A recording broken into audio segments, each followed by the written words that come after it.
అన్నదాత అన్నదాత మీ అన్నదాత, చెమటోడ్చి ఆహారాన్నందించే రైతన్నా, అనునిత్యం నీ కండదండగా నిలిచే నేస్తం ఎవరన్నా. అన్నదాత అన్నదాత మీ అన్నదాత.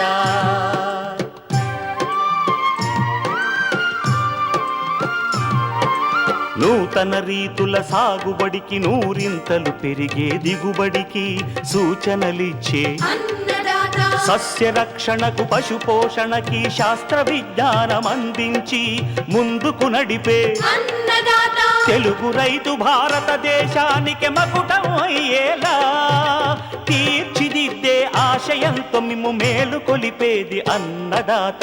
అన్నదాత అన్నదాత మీ అన్నదాత. అన్నదాత అన్నదాత మీ అన్నదాత. అన్నదాత ప్రేక్షకులకు నమస్కారం. ఈనాటి ముఖ్యాంశాలు: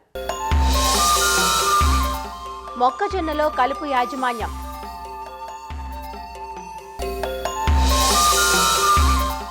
ఎల్ నినో ప్రభావంతో వెన్నామి రొయ్యల పెంపకంలో అధిక దిగుబడులకు చేపట్టాల్సిన యాజమాన్యం, ఫుడ్ ప్లానెట్ 2026 అంతర్జాతీయ అవార్డు అందుకున్న Andhra Pradesh community manage natural programme సంస్థ,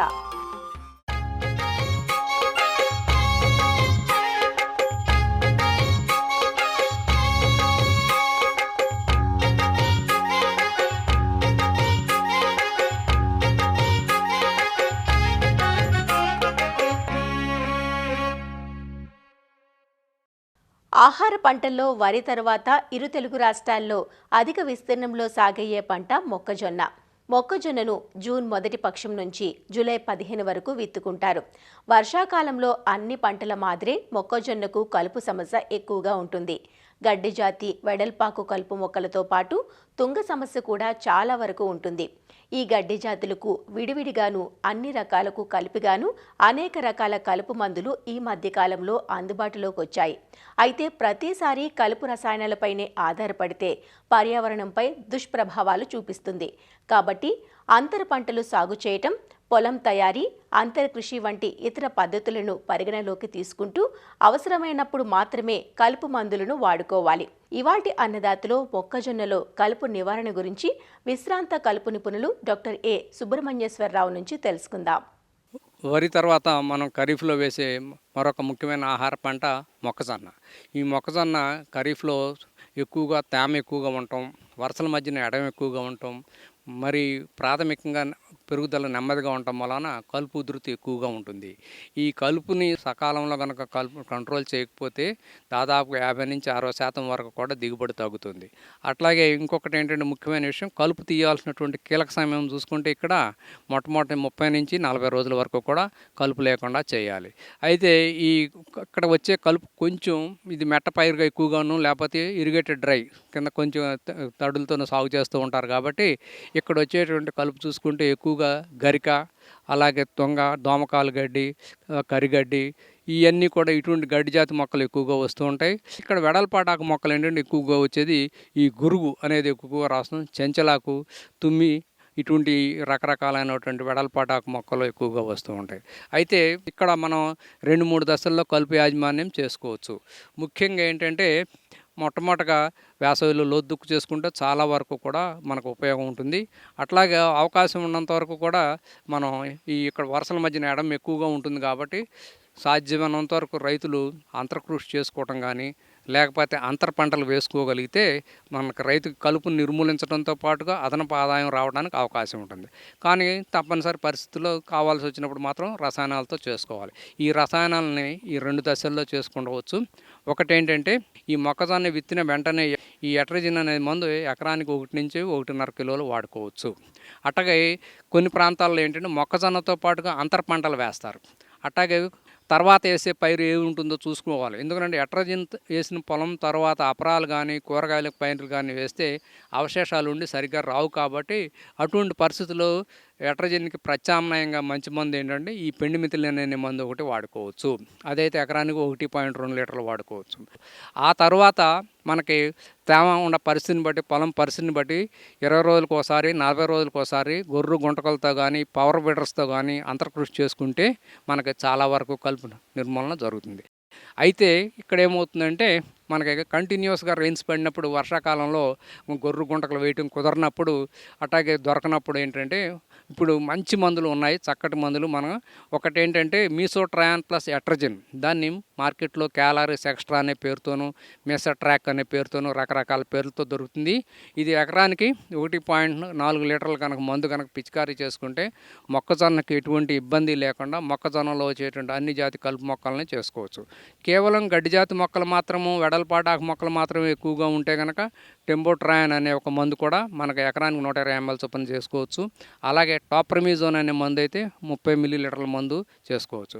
అలా కాకుండా తుంగ ఎక్కువగా ఉండి తుంగతో పాటుగా వెడల్పాటాకు మొక్కలు, గడ్డి జాతి మొక్కలు కూడా ఎక్కువగా వస్తున్నప్పుడు హ్యాలోసల్ఫరాన్ ప్లస్ మనకి ఇంకొకటి ఎట్రజిన్ అనే ఒక మందు మిశ్రమం మార్కెట్లో కార్నిక్స్ అనేటువంటి పేరుతో దొరుకుతుంది. ఇది ఎకరానికి 500 గ్రాములు కనుక మనం పిచికారీ చేసుకుంటే తుంగ, వెడల్పాటాకు మొక్కలు, గడ్డిజాతి మొక్కలు కూడా చాలా వరకు కంట్రోల్ అవడానికి అవకాశం ఉంది. ఇంకా కొన్ని ప్రాంతాల్లో రైతు సోదరులు అంటారు, ఎక్కువగా కొన్ని ప్రాంతాల్లో కేవలం తుంగ ఎక్కువగా వస్తుంది 35-40 రోజులప్పుడు కూడా. ఆ టైంలో ఏం పిచికారీ చేసుకుంటే బాగుంటుందంటే, ఒకటేంటంటే ఎప్పటి నుంచో ఉండేటువంటి మందు 2,4-డిఅమైన్ సాల్ట్ అనేది ఇక్కడ కూడా వీడ్మార్ సూపర్ అనేది ఎకరాన్ని 400 మిల్లీలీటర్ చొప్పున పిచికారీ చేసుకోవచ్చు. ఇది చాలా చౌకైన మందు. అలా కాకుండా ఈ హ్యాలోసల్ఫరాన్ అనేది సెంప్రా అనే పేరుతో దొరుకుతుంది. ఇదైతే ఎకరానికి 36 గ్రాముల మందు మనం 200 లీటర్ నీటిలో కలుపుకుంటే తుంగ మొక్కలు చనిపోతాయి. అయితే ఈ 2 మందులు మాత్రం కేవలం తుంగ, వెడల్పాటాకు మొక్కలు మాత్రమే కంట్రోల్ చేస్తాయని చెప్పి రైతు సోదరులు గమనించాల్సిన కోరుతున్నాం.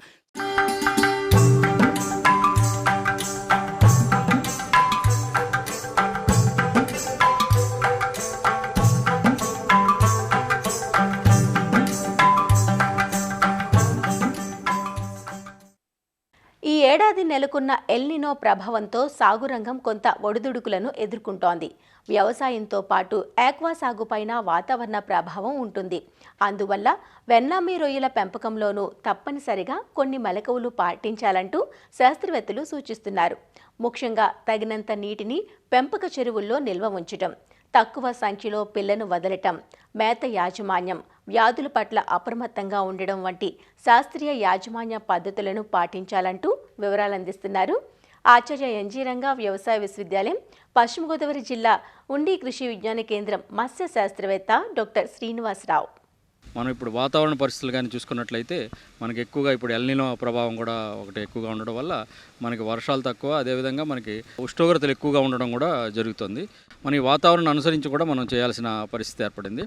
ముఖ్యంగా ఎప్పుడైతే మనం వెనమేరలు పెంచుతున్నామో చెరువు నీటి లోతు అనేది మాత్రం 6 అడుగులు తగ్గకుండా పెట్టుకోవాలి. తర్వాత అధిక సాంద్రత పద్ధతులకు వెళ్ళడం జరుగుతుంది. అంటే ఏంటంటే ఎకరానికి 1,00,000, 1,50,000, 2 లక్షలు ఈ విధంగా కూడా ఏం జరుగుతుంది. అయితే మన చెరువు యొక్క సామర్థ్యాన్ని చూసుకొని ఈ సమయాల్లో మనం 1,00,000కు మించకుండా మనకు 60,000 నుంచి 1,00,000 లోపు కానీ వేసుకున్నట్లయితే ఈ పరిస్థితుల్లో మనకు రిస్క్ తక్కువ ఉండి ఉత్పత్తిని సాధించడం జరుగుతుంది. మనకి ఎప్పుడైతే ఉష్ణోగ్రతలు ఎక్కువగా ఉండి మనకి ఆక్సిజన్ లోపం కూడా రావడం జరుగుతుంది. అందుకేంటంటే రాత్రిపూట మాత్రం తప్పనిసరిగా ఈ ఏరేటర్లని తిప్పడం అనేది ఉత్తమం. దీన్ని చూసుకుని మధ్యాహ్నం పూట కూడా మనం తిప్పాల్సి వస్తుంది. ఆ తర్వాత మన చెరువు యొక్క సరుకును బట్టి మనం ఇంచుమించు ఏంటంటే 250 కేజీలకి 1 HP ఏరేటర్ అని పెట్టుకోవాల్సి ఉంటుంది. మన చెరువులో ఈ ఆక్సిజన్ శాతాన్ని మాత్రం ప్రతిరోజు పరిశీలించి ఉదయాన్నే 6 గంటలకి చెరువుల యొక్క నీటిని తీసుకుని ఆ నీటిలో ఆక్సిజన్ మనం పరిశీలించి అది 5 ppm కంటే ఎక్కువ ఉండేటట్లు చూసుకోవాలి. ఏమాత్రం తగ్గినా సరే మనం వెంటనే దాన్ని ఏరేటర్ని మనం ఇంకొన్ని గంటలు ఎక్కువగా తిప్పడం, లేదంటే మనకున్న ఏరేటర్లు సరిపోవు అనుకుంటే ఇంకొక ఏరేటర్ని పెట్టుకోవడం అనేది చేయాల్సి వస్తుంది. ప్రతి 10 రోజులకు ఒకసారి లేదా వారానికి ఒకసారి లేదా 15 రోజులకు ఒకసారి మనం నీటి పరీక్షలను చేసి దాని ప్రకారం మనం ఏంటంటే ఈ మినరల్ శాతాన్ని వెన్నం ఏరియాలో ముఖ్యంగా ఏంటంటే మనం కాల్షియం, మెగ్నీషియం, పొటాషియం. ఈ కాల్షియం, మెగ్నీషియం, పొటాషియం అనేది ఏంటంటే 1:2:1 నిష్పత్తిలో ఉండాలి. కాల్షియం ఏంటంటే అతి తక్కువలో 150 ppm ఉండాలి. దానికి 2 ఈ మెగ్నీషియం అనేది ఉండాలి. పొటాష్ అనేది కూడా ఇంచుమించు కాల్షియం ఎంత ఉంటే అంత ఉండాలి, అంటే 150 ppm ఉండాలి. ఈ తక్కువ ఉప్పుదనం నీటిలో మనం ఎక్కువగా చేస్తుంటాం, అంటే 5 ppt 10 ppt లోపల ఉన్న నీటిలో మనం ఈ వనమేల నుంచి పెంచుతుంటాం కనుక ఎక్కువగా పొటాష్ ఒకటి, మెగ్నీషియం ఒకటి అనేది లోపం ఎక్కువ ఉంటుంది. దానివల్ల ఏమవుతుందంటే వీటికి రోగనిరోధక శక్తి తగ్గడం, తర్వాత తర్వాత గొల్లవడం తగ్గిపోవడం ఇటువంటి సమస్యలన్నీ కూడా వస్తుంటాయి. అందుకు మనం ప్రతి 10 రోజులకు ఒకసారి మెగ్నీషియం సల్ఫేట్ని కానీ 10 కేజీలు ఎకరానికి, అదేవిధంగా పొటాష్ అనే దాన్ని ఎర్ర పొటాష్ తీసుకుని 10 కేజీలు ఎకరానికి ప్రతి 10 రోజులకు ఒకసారి కొట్టుకోవడం ఉత్తమం. ఈ మనం వెన్నమై రొయ్యల్లో ఏ సెలైనిటీ అయితే మనం మొదటగా పెట్టామో పెంపకాలం అంతగా 4 నెలల్లో కూడా మనం ఏంటంటే అదే పీపీటీ, ఈ సెలైనిటీ అనేది హెచ్చుతగ్గులు కాకుండా చూసుకోవాలి. ఇప్పటి పరిస్థితుల్లో చూసినట్లయితే మేత రేట్లు పెరగడం కూడా జరుగుతుంది. దానివల్ల మేతకి ఎక్కువ ఖర్చు అవుతుంది. మేత యాజమాన్యం ఖచ్చితంగా పాటించాలి. మన మేతకి ఎంత ఖర్చు తగ్గించుకుంటే అంత విధంగా మనకి లాభపడే అవకాశం ఉంటుంది. చెరువులో పిల్ల వేసిన దగ్గర నుంచి కూడా మన చార్ట్ ప్రకారం మ్యాచ్ చేయడం జరుగుతుంది. మనం మొట్టమొదటిగా చెరువులో పిల్ల వేసిన తర్వాత ఒక చిన్న హాపా పెట్టుకుని 48 గంటలకు పరిశీలించినట్లయితే మనకి ఆ చెరువులో మనం సర్వైవలిటీ అంటే బతుకుదల శాతం ఎంతో తెలుస్తుంది. దాన్ని బట్టి మనకి ఇంచుమించు 95-98% ఉంటే ఇంచుమించు మనకు 1,00,000 పిల్ల కూడా మన బతుకుదల ఉన్నట్టు. అలా కాకుండా ఎప్పుడైతే తగ్గిందో దాని ప్రకారం మనం చెరువులో సంఖ్య కూడా తగ్గిందని చెప్పి దాని ప్రకారం మనం మేత అనేది యాజమాన్యం చేయాల్సి ఉంటుంది. ఆ విధంగా చేసిన తర్వాత 20 రోజుల తర్వాత మనం ఈ చెక్ ట్రేల్ని పెట్టి 2% మేతను మనం చెక్ ట్రేల్లో వేసి మేత వేసిన 2 గంటల తర్వాత పరిశీలించి అందులో మేత కానీ మిగిలిపోతుంటే తర్వాత మేతను తగ్గించడం, మేత పూర్తిగా అయిపోతుంటే కొద్దిగా మేతను పెంచడం చేసుకుని బ్లైండ్గా చార్ట్ ప్రకారం పోకుండా చెక్ ట్రేల్ అబ్జర్వేషన్ తోటి మేత యజమానం పాటించడం అనేది చాలా ఉత్తమం. దీనికి ఏంటంటే మనకి ఈ ఫీడ్ కన్వర్షన్ రేషియో ఇంచుమించు మనం 1:1 రేషియో వచ్చేటట్టు మాత్రం మనం యాజమాన్యం చేయాలి. అదేవిధంగా మనకి అధిక సాంద్రత పద్ధతులు మనం ఎకరానికి 2 లక్షలు అలా వేయకుండా 1,00,000 వరకు కానీ వేసుకున్నట్లయితే మనకి ఇంచుమించు చాలా వరకు మనకు రిస్క్ అనేది తక్కువగా ఉంటుంది. ఎప్పుడైతే మనకి ఎండ తీవ్రంగా ఉండి ఒకేసారి మనకి చల్లదనం వచ్చి వర్షాలు పడుతున్నాయి ఆ రోజు ఏమవుతుందంటే ఆక్సిజన్ శాతం తగ్గడం, అమ్మోనియా శాతం పెరగడం జరుగుతుంది. కనుక మనం ఆ రోజు సాయంత్రం నుంచి కూడా మనం జాగ్రత్తగా గమనించి రాత్రిపూట అంతా కూడా ఏరేటర్లు అసలు ఆగకుండా ఏరేటర్లు అన్నీ తిప్పడం, మనకు ఆక్సిజన్ శాతం ఎంత ఉందో చూసుకుని ఆక్సిజన్ 5 ppm ఉండేటట్లు మనం మేనేజ్ చేయడం. తర్వాత మనకి అమ్మోనియా అనేదాన్ని కూడా మనం చూసుకుని మనకి దీని గురించి మనం ఏం చేస్తుంటామంటే చెరువుల్లో ప్రోబయోటిక్ వాడుతుంటాం.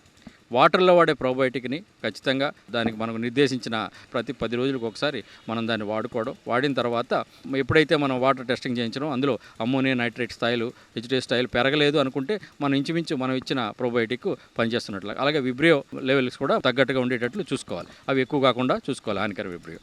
తర్వాత మేతలో కూడా మనం ఏంటంటే మనం ఒక ప్రోబయోటిక్ వాడడం జరుగుతుంది. అందులో ఖచ్చితంగా లాక్టోబాసిల్లస్ అనే ఉండేటట్లు చూసుకుని మనం మేతలో రెగ్యులర్ క్రమం తప్పకుండా వాడతాం. వీటితో పాటు ఏంటంటే మనం ఈ నీటి యొక్క నాణ్యతను మనం కాపాడడానికి మన ఈ ప్రోబయోటిక్ వాడే ఒక రోజు ముందు మనం ప్రీబయోటిక్ మీడియా వాడడం. ఈ ప్రీబయోటిక్ మీడియా అంటే ఏంటంటే 4 కేజీలు బెల్లం, 20 కేజీలు తౌడు లేదా వరిపిండి, దాంతోపాటు 100 గ్రాములు ఈస్టు ఒక 200 లీటర్ల నీటిలో కలిపి దాన్ని ఒక 4-5 రోజులు ఉంచేసి రోజు కలయబెడుతూ ఫెర్మెంట్ చేసిన తర్వాత చెరువులో జల్లుకరు. ఈ విధంగా ప్రతి 10 నుంచి 15 రోజులకు ఒకసారి ఈ ఫెర్మెంటెడ్ మిక్స్ని కానీ మనం చెరువులో జల్లుకుంటూ ఉంటే మన చెరువు యొక్క నీటి నాణ్యత అంతా కూడా బాగా మెరుగుపడి అటువంటి చెరువుల్లో మనకి ఏ విధమైన వ్యాధులు అయిన రాకుండా ఉంటుంది. విబ్రియో లెవెల్స్ అవి కూడా మనకి హానికరమైన విబ్రియో కాకుండా ప్రోబయోటిక్ పెరిగి మనం ఉపయుక్తకరమైన సూక్ష్మక్రిములను కూడా బాగా పెరిగి రొయ్యలకు ఇమ్యూనిటీ పెరిగి మనకు వ్యాధులు రాకుండా మనకు అధిక దిగుబడిని సాధించవచ్చు. నేను కూడా ఒక రైతుగా దానికంటే మోటివేటర్గా ఈ ఈటీవీ అన్నదాత నాకు ఎంతో ఉపయోగపడింది. 30 సంవత్సరాలు పూర్తి చేసుకున్న సందర్భంగా ముందుగా ఈటీవీకి వ్యవస్థాపకులు కీర్తిశేషులు శ్రీ రామోజీరావు గారికి ముందుగా అభినందనలు. ఈటీవీలో ఎక్కువగా ఈ వ్యవసాయానికి సంబంధించిన కార్యక్రమాలు రైతులకు ఎంతో ఉపయోగపడ్డాయి. ముఖ్యంగా ఈ మధ్యని ఆంధ్రప్రదేశ్ ప్రభుత్వం గత 11 సంవత్సరాల నుండి నిర్వహిస్తున్న ఏపీసీఎన్ఎఫ్ ప్రోగ్రాం బాగా విస్తృతంగా ప్రచారం కావడానికి, అలాగే రైతుల్లో మరింత చైతన్యవంతం తీసుకురావడానికి ఈటీవీ ఎంతో బాగా పనిచేసింది. ఈటీవీ 6-6:30 ప్రోగ్రాం అనేసరికి రైతులు టీవీల దగ్గర కూర్చునే పరిస్థితి మనందరూ కూడా తెలుసు. దీనివల్ల వ్యవసాయ రంగానికి ఎంతో ఉపయోగపడింది. ఇదే కాకుండా అన్నదాత బుక్ కూడా అన్నదాత బుక్ ఎప్పుడు వస్తుందా అనేది ఒక రిఫరెన్స్ బుక్గా మేము దాన్ని ఉపయోగించేవాళ్ళం. నేను కూడా కొన్ని వ్యాసాలు అన్నదాతలో రాశాను. రాసిన తర్వాత కూడా చాలామంది వందలాది మంది అంటే మన రిఫరెన్స్ ఫోన్ నెంబర్ కూడా ఇవ్వడం వల్ల చాలామంది ఏంటంటే అడగడం, వాటికి సమాధానాలు చెప్పే అవకాశం కూడా అన్నదాత కల్పించింది. వ్యవసాయ రంగంలో అన్నదాత బుక్ కానీ అన్నదాత టీవీకి కానీ ఒక గొప్ప స్థానం ఉంది.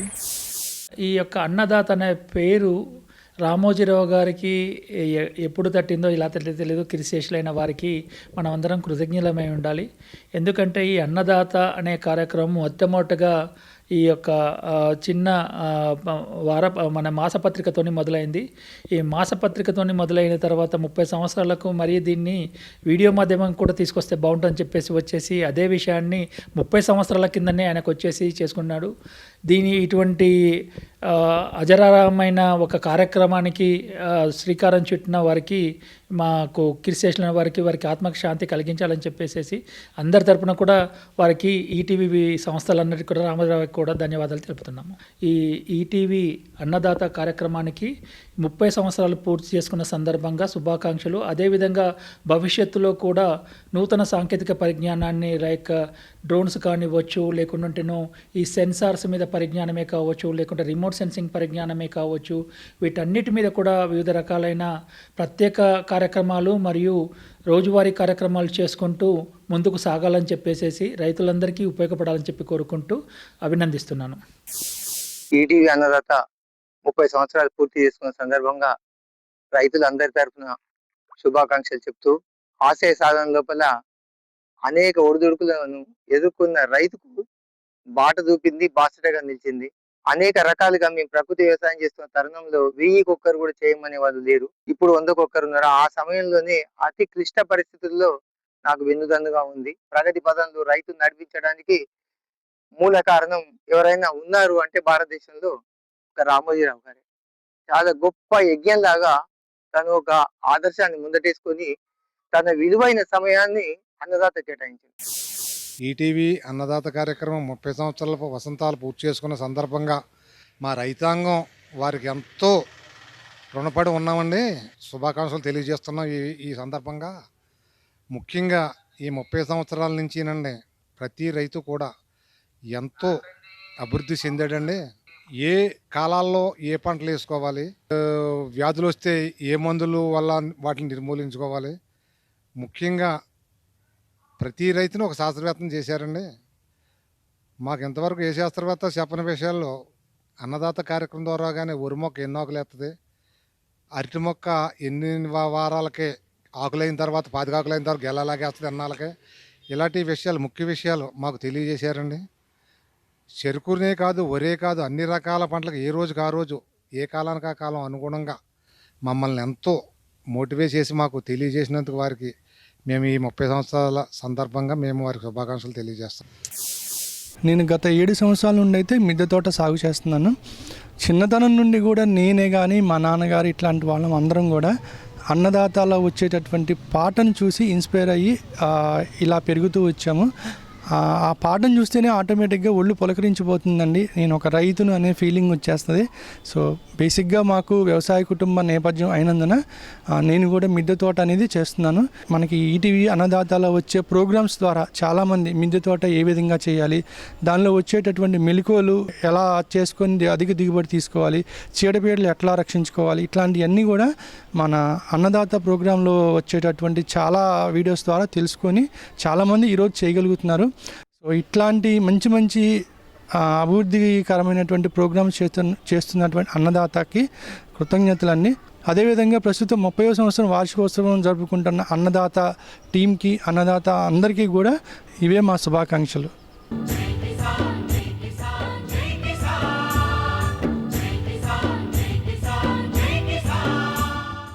అంతర్జాతీయంగా ప్రసిద్ధిగాంచిన ఫుడ్ ప్లానెట్ 2026 అవార్డును సొంతం చేసుకుంది Andhra Pradesh community manage natural programme APCNF సంస్థ. ప్రకృతి వ్యవసాయ విధానాలతో సేద్య రంగంలో విస్తరిస్తూ పర్యావరణ సమస్యలను అధిగమించి ఆహార భద్రతను పెంపొందించే ప్రయత్నంలో భాగంగా ఈ అవార్డును ప్రదానం చేశారు. ప్రపంచవ్యాప్తంగా సుమారు 1000 నామినేషన్లు పోటీ పడగా APCNF ముందు వరుసలో నిలిచింది. ఆంధ్రప్రదేశ్లోని చిన్న సన్నకారు రైతులు, డ్వాక్రా మహిళలు పెద్ద ఎత్తున ప్రకృతి వ్యవసాయ విధానాలతో ముందుకు వెళ్తున్నారని, రాబోయే కాలంలో మరింత ఎక్కువ మందిని భాగస్వామ్యులుగా చేయటానికి ఈ అవార్డు ప్రేరణగా నిలుస్తోందని రైతు సాధికార సంస్థ కార్యనిర్వాహక ఉపాధ్యక్షులు డాక్టర్ విజయ్ కుమార్ చెబుతున్నారు. Food planet praise 2026 Andhra Pradesh community manage natural farming programme government of Andhra Pradesh ప్రోగ్రామ్కి ఇవ్వటం జరిగింది. ఇది ప్రపంచంలోనే అతిపెద్ద అవార్డు. ఇది $1.5 మిలియన్. మన కరెన్సీ కన్వర్షన్ రేట్ చూసుకుంటే ఒక 13-14 కోట్ల అవార్డు ఇది. అంటే it is kept higher than the Nobel award. Nobel prize 1 million euros ఉంటే ఇది 50% హయ్యర్. ఈ ఫుడ్ ప్లానెట్ ప్రైజ్ అనేది ఇప్పుడున్న పర్యావరణ ఎమర్జెన్సీలో ఆహార భద్రతని సెక్యూర్ చేసే ఆర్గనైజేషన్స్ కానీ ఇండివిజువల్స్ కానీ రికగ్నైజ్ చేస్తారు. ఇది దాదాపు 1 ఇయర్ ప్రాసెస్ నడిచింది. ప్రపంచంలో అన్ని ఖండాల నుంచి దాదాపు 30-40 దేశాల నుంచి ఒక 1000 నామినేషన్స్ ఫుడ్ ప్లానెట్ ప్రైజ్ వారి దగ్గరికి వెళ్ళాయి. ఒక 4 నెలల కిందట వారు ఒక లాంగ్ లిస్ట్ రిలీజ్ చేశారు. అంటే ఒక 40-45 సంస్థలది. ఆ తర్వాత వారు క్వశ్చన్స్ పంపించారు మన ప్రోగ్రామ్ మీద. ఆ రెస్పాన్సెస్ రిసీవ్ చేసినాక మళ్ళీ ఇంకొక సెకండ్ రౌండ్ ఆఫ్ క్వశ్చన్స్ పంపించారు. ఆ తర్వాత ఏప్రిల్ నెలలో వారు ఇన్ఫార్మ్ చేశారు that we are selected as finalist. అంటే 4 ఫైనలిస్ట్ ఇండియా నుంచి Andhra Pradesh community manage natural farming, 2 US సంస్థలు, ఒక యూరోపియన్ సంస్థ. ప్రైజ్ అవార్డు కోసము ఫైనలిస్ట్ అందరినీ వారు స్వీడన్కి ఇన్వైట్ చేశారు. నేను, రాజశేఖర్ గారు, స్పెషల్ చీఫ్ సెక్రటరీ అగ్రికల్చర్, మేము స్వీడన్ వెళ్ళాము. 2nd June morning they conducted interview for all the finalist, ½ an hour for each team. Evening వారు అనౌన్స్ చేశారు, 2nd ఈవినింగ్. అంటే ఇంత పెద్ద ప్రోగ్రామ్ ప్రపంచంలోనే లేదు.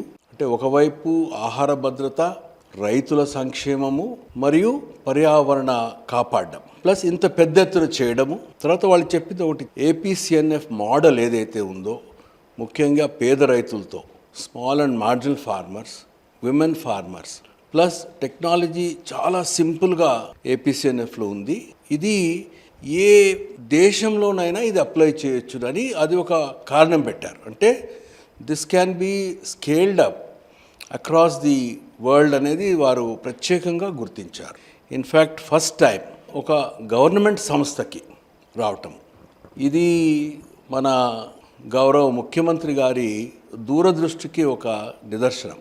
2015-16 నుంచి వారు ఇది ప్రోత్సహించారు. అంటే అప్పుడు రిజల్ట్స్ కూడా లేవు. So what started very small way. 2016లో ఒక 40,000 మంది రైతులతో ఇది ప్రారంభమై 26లో 18 లక్షల మంది రైతులు పాల్గొంటున్నారు.